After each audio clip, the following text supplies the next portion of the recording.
அண்ணி புடவை வாங்கிக்கோங்க. ஸ்டேஜா ஆசை ஆசையா வாங்கிட்டு வந்திருக்கா. அதுவும் உங்களுக்கு ஏத்த மாதிரி வாங்கிட்டு வந்திருக்கா. அண்ணி நீங்க ஸ்டேஜா புடவையை தான் கட்டணும். சாதாரண புடவையா அவ வாங்கிட்டு வந்திருக்கா. புடவையோட விலை 10 லட்சம் ரூபாய். இப்படி ஒரு புடவைய நான் இது வரைக்கும் பார்த்ததே இல்ல. அம்மா நீங்களே சொல்லுங்கம்மா. சுபத்ரா, எந்த மருமக வாங்கிட்டு வந்த புடவைய கட்டணும்னு நீ தான் முடிவு பண்ணணும்.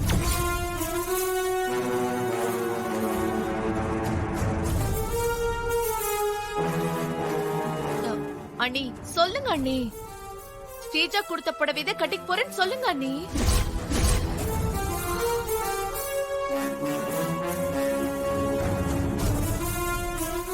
பல்லவி அம்மா, இன்னொரு நாள் நான் அந்த புடவைய கட்டிக்கிறேன்.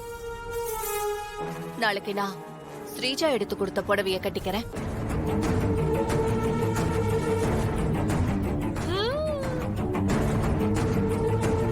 அவதான மூத்த மருமக.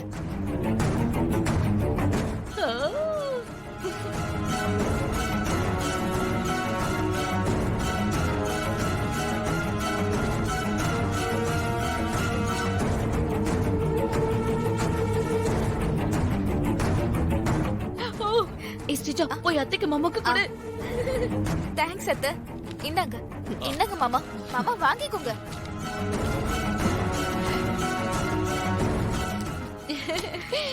சுபத்ரா அண்ணியே ஸ்டேஜா கொடுத்த புடவை கட்டுவேன்னு சொல்லிட்டாங்க. அண்ணி பரவாயில்ல, அத்தை தான் அப்புறமா கட்டிக்கிறேன்னு சொன்னாங்கல்ல.